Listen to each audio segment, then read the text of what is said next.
दरवर्षी साजरा होणारा एक अनुपम सोहळा म्हणजे विष्णुमय वैष्णवांच्या अपूर्व उत्साहात साजरा होणारा आपला वारीचा सोहळा. त्या राजस सुकुमार सावळ्या विठ्ठलाची माऊलीची कृपा म्हणून अनेक वर्ष अविरतपणे ही वारी निरंतर चालू आहे. आर्थिक, सामाजिक, जातीवाचक कुठल्याही प्रकारचे भेदभाव जिथे संपूर्णपणे गळून पडतात अशी ही वारी.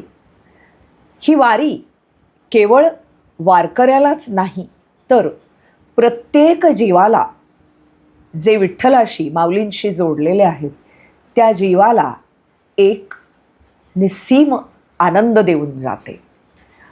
असा आनंद देणारा सोहळा म्हणजेच ही वारी. विष्णूचा अवतार अशा या विठ्ठलाचे निस्सीम आणि सात्विक भक्त म्हणजे हे सगळे वारकरी. नमस्कार मंडळी, आज आषाढी एकादशी, त्यानिमित्त तुम्हा सर्वांना आषाढी एकादशीच्या विष्णुमय शुभेच्छा. मंडळी, मला तुम्हाला एक गोष्ट विचारायची आहे. अशी कोणती शक्ती आहे जी लाखो माणसांना घर सोडायला लावते बरं? अशी कोणती ओढ आहे जी तहान भूक विसरायला भाग पाडते? आणि अशी कुठली शक्ती आहे जिथे सगळे एकमेकांना ओळखत नसून सुद्धा हजारो लोक एका क्षणात माऊली म्हणून एकमेकांचे होतात? सांगा बरं. अर्थात उत्तर तुम्हाला माहितीच आहे, वारी. तर आज आपण वारीवरची एक अतिशय सुंदर कविता ऐकणार आहोत. पण नक्की वारी म्हणजे काय बरं? वारी ही नुसतीच पायपीट आहे का? नाही. वारी म्हणजे केवळ पंढरपूरकडे निघालेली पायपीट नाही, तर श्रद्धेचा, समतेचा आणि सेवाभावाचा चालता बोलता एक विष्णुमय उत्सव म्हणजे ही वारी. इथे कोण मोठा, कोण लहान असा भेद नसतो. समतेचा एक उत्तम धडा देणारी ही वारी. प्रत्येकाच्या ओठावर विठ्ठलाचं नाव असतं आणि प्रत्येकाच्या मनात एकच ध्यास, विटेवर उभ्या असलेल्या माझ्या विठुरायाचं डोळे भरून दर्शन. आणि या एकाच ओढीने प्रत्येक वारकरी शेकडो किलोमीटर चालतो आणि त्याला कुठलेही कष्ट जाणवत नाही. आणि विष्णुमय होऊन ही वारी आजच्या दिवशी पंढरपुरात संपन्न होते. अशी ही वारी. नमस्कार. आज मी तुमच्यासमोर ललिता गाढवे यांची ऐक ना विठोबा ही कविता सादर करणार आहे. तत्पूर्वी ललिताताईंना मनपूर्वक अभिवादन करते. त्यांच्या फेसबुक पेजवर मला ही कविता मिळाली आणि मला ती कविता अतिशय आवडली. तुम्हाला सुद्धा नक्की आवडेल. ऐकूया ऐक ना विठोबा.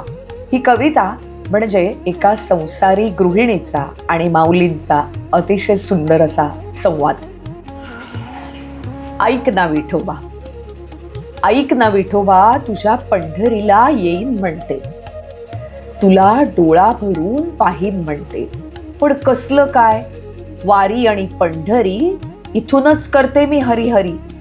खरं सांगू का विठोबा, हा संसाराचा विळखा सुटेना बघ. हा मोहमायेचा पडदा काही केल्या तुटेना बघ. तुझा विटेवरला थाट फार आहे बरा, तुझा विटेवरला थाट फार आहे बरा. मी इथे संसाराचा गाडा ओढताना खांब फुटतो खरा.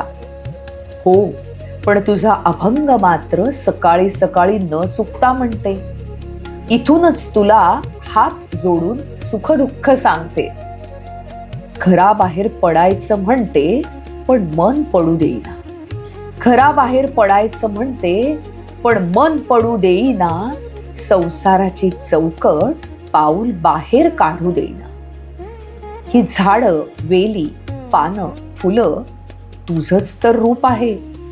मला रोज घडतं दर्श हे माझ्यासाठी खूप आहे.